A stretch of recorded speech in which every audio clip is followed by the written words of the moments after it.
Mieux vaut tard que jamais, c'est parti avec cette grande édition vespérale.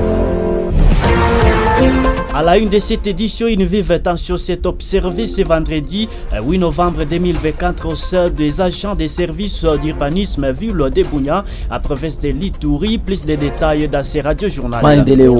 Certaines mamans marchandes du marché central de la ville de Bunia s'indignent radicalement contre une décision des autorités qui veulent le déménagement de leur place habituelle pour aller ailleurs. Les détails vous arrivent. Au sommaire de cette édition, une personne a perdu la vie et 3 autres grièvement blessés par balle lors des danses au combat qui ont opposé les FARDC appuyés par les Wazalendo aux rebelles du MV3 dans les heures matinales de jeudi au 7 novembre 2024. Les détails vous arrivent. Tels sont les titres choisis parmi tant d'autres qui font l'ossature de cette grande édition vespérale. Bienvenue à tous et au détail. Ce journal vous est présenté par Denis Maki. L'ingénieur de soja Sirumbata sur la prise de son et la mise en onde, la réalisation des Sisulema, les youtubeurs. Je l'ai tatoué aussi à la dame de cette édition qui n'a vive tension s'est observée ce vendredi 8 novembre 2024 au sein des agents des services d'urbanisme ville de Bunia à province de l'Ituri. À la base, selon ce dernier, il y a eu une réhabilitation par des permissions de la place des services guichet unique de permission de construction GIPEC à sigle. Or, il y a un arrêté interdisant le fonctionnement de ces services. Ils sont dans ces vox pop réalisés par Baptiste. Les contrôles décident notre sort, c'est comment? Mon humble avis, vous voyez qu'il y avait une ordonnance stoppant même la mobilité, même le recrutement en République démocratique du Congo. Jusque-là, cette ordonnance reste en vigueur. Comment GIPEC est parvenu à engager des agents pourtant qu'il y a une ordonnance qui interdit ça? Notre problème, c'est par rapport au communiqué du gouverneur. Le gouverneur nous dit que c'est à partir des processus de chef de division de l'urbanisme. Et il a cité le service de l'urbanisme et l'habitat. C'est ce qui lui a poussé de remettre GIPEC sur terre. Alors nous revendiquons ceci. Il faut que ces deux chefs de division nous disent qu'est-ce qui a été comme engagement, qu'est-ce qui a été comme harmonisation entre ces deux services pour que GIPEC revienne. Qu'ils nous disent, tant qu'il ne va pas nous dire ça, le chef de division de l'urbanisme, comme nous sommes de l'urbanisme, il ne va pas ouvrir, il ne va pas travailler. Raison pour laquelle vous voyez que la porte est fermée. Et GIPEC ne va pas aussi travailler. Raison pour laquelle nous sommes conscients que c'est la population iturienne qui est à danger. Parce que quand GIPEC vient et l'urbanisme, c'est la population qui perd. Alors, c'est la raison pour laquelle nous ne voulons pas attaquer Iturien, nous ne voulons pas que la population soit souffrante. Nous sommes en train de voir que c'est une cacophonie. Le gouverneur, il remet GIPEC. Alors, nous ne sommes pas vraiment contents. Il faut qu'il y ait une explication claire. Nous exigeons à la population de ne pas payer les taxes jusqu'à un nouvel ordre. Ce sont là quelques habitants de la ville de Bunia qui exprimaient leur mécontentement.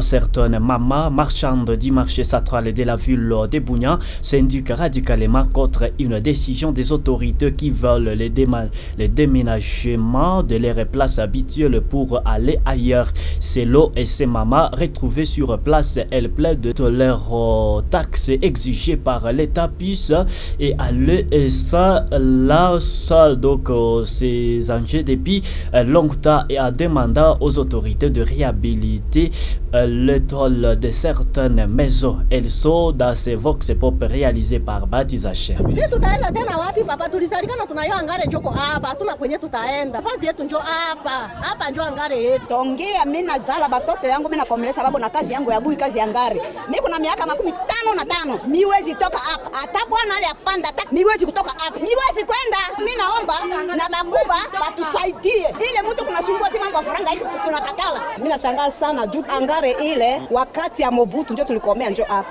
Na Mobutu mwenyewe yenga njoo angare ile wakati ya bableje. Mimi nakomea kukomea hapa leo mimi nashangaa tu kunapata kuu ya kabambi sana. Tu kunaenda njoo wapi? Tu kunakomeleza bayatima. Hii basamea si bakuba basimamia sie. Juu si pa nafasi ya kukwenda. Kubomola manjanja yu batu kunashinda ndani ya yua, chakula kuna lala ndani ya yua, chakula kuna lala ndani ya mbula. Hivi ndio nakuaka. Kutoka kwa nguvu tuwezi toka. Hivi kwa nguvu tuwezi enda.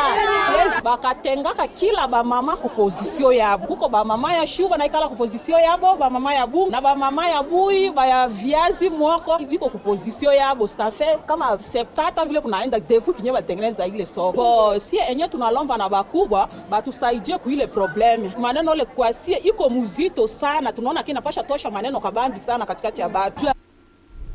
De son côté, M. Gédéo et cadre de l'IDPS s'est dit très consterné et par cette situation qui va frapper ces mamans qui depuis longtemps travaillent dans cet endroit et demande aux autorités et de la place de trouver la solution palliative à cette situation. Il est ici au micro-débat d'Isachin. D'abord, nous sommes vraiment des cœurs avec les mamans. Vous savez, les mamans, c'est elles qui nous ont vraiment donné la vie. Tout ce qui peut toucher, n'est-ce pas, à l'instabilité des mamans ne peut que nous déranger. Nous sommes informés que depuis un certain temps, ces mamans vendent leurs articles sur ces étalages il y a de cela des années. Elles sont inquiètes de leur situation parce que selon les informations à notre possession, paraîtrait que cet endroit-là serait vendu, n'est-ce pas, aux autres pour les déstabiliser. Vous voyez maintenant avec ça, les mamans elles sont indignées. Nous voulons que ces mamans, dont la plupart sont des déplacés de guerre, soient maintenues à leur place. Donc il n'est pas question que maintenant ici, qu'elles soient déplacées de leurs endroits habituels. Et donc là, nous interpellons l'autorité municipale qui peut-être serait à la base de cette initiative de laisser ces mamans tranquilles, vendre là où elles ont l'habitude de vendre. Donc pour nous, les déplacer maintenant n'est pas vraiment bienvenu parce que jusque-là, nous ne savons pas qui est derrière cette instabilité sociale des mamans. Alors nous demandons aux mamans d'être calmes, mais aussi aux autorités qui gèrent le marché parce que nous avons bonne mémoire que c'est depuis très longtemps que ces mamans sont là. Une personne a perdu la vie et 3 autres grièvement blessés par balle lors des intenses combats qui ont opposé les FARDC appuyés par les Wazalendo aux rebelles du MV3 dans les heures matinales du jeudi 7 novembre 2024 dans les territoires de Nyiragongo. L'information a été rapportée ce vendredi par Thierry Gassiro, secrétaire de la société civile dans cette partie de la province du Nord Kivu, qui indique que les victimes juste des cultivateurs et qui s'est rendu à leurs chats respectifs.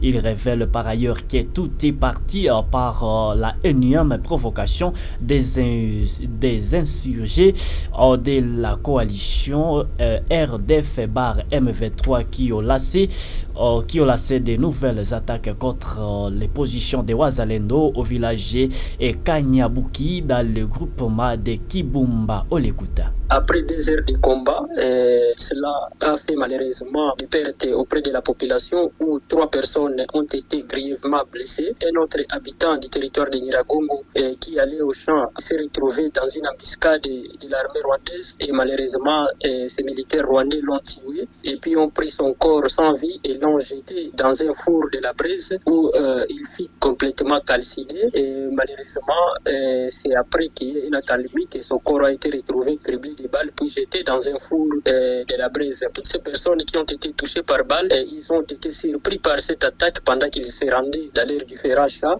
pour les travaux champêtres et malheureusement c'est là qu'ils se sont retrouvés entre les différents tirs de balles de l'armée rwandaise qui lançait ces attaques aux positions de FARDC et de Wazalendo. Nous demandons au gouvernement de mettre toutes les batteries en marche pour stopper cette guerre car ça a trop duré et la population souffre énormément. Quand il y a la guerre comme ça, c'est toujours la population qui en paye les lourds tributs et donc que la communauté internationale puisse finalement aussi s'impliquer pour mettre fin à cette guerre qui a trop duré et dont les conséquences sont vraiment néfastes sur la population du territoire de Nyiragongo, en particulier de la province du Nord Kivu et de toute la partie est de la République démocratique du Congo qui en paye déjà les lourds tributs.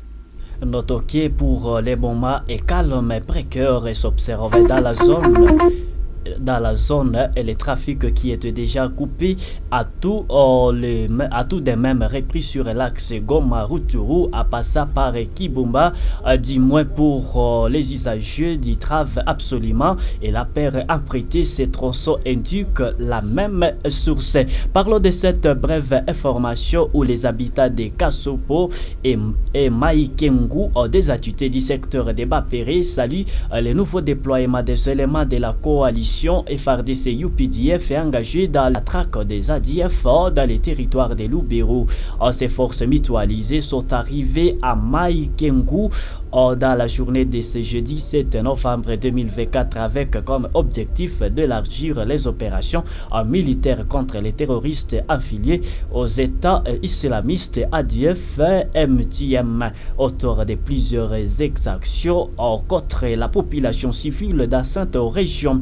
Ce déploiement intervient une semaine après l'incursion des présumés ADF au cours de laquelle 4 personnes avaient été prises en otage au village Kasopo 1 et 2 situés à plus ou moins 15 km de Maikengu. Des sources concordantes affirment que l'un de ces 4 otages a réussi à s'échapper des mains de ces rebelles alors que 3 autres restent encore captivité. Notons que les habitants de ces bourgades espèrent à une suite favorable après l'installation de ces forces conjointes FARDC UPDF. Certainement compris que c'est la fin de cette grande édition vespérale. Si vous l'avez aimé, chapeau bas à Denis Makilone pour sa présentation. La prise de cela mise en onde de l'ingénieur de Soja Sirumbata. Et ne manquez pas de suivre cette même édition sur YouTube Maendeleo Bunia TV, mais aussi sur TikTok Maendeleo Bunia Info. Donc la radio communautaire Maendeleo Bunia, ça sera bien sur Facebook. Sinon, la réalisation était bien et belle de Sissulema les youtubeurs. On se retrouve dans nos prochaines éditions. Portez-vous tous bien.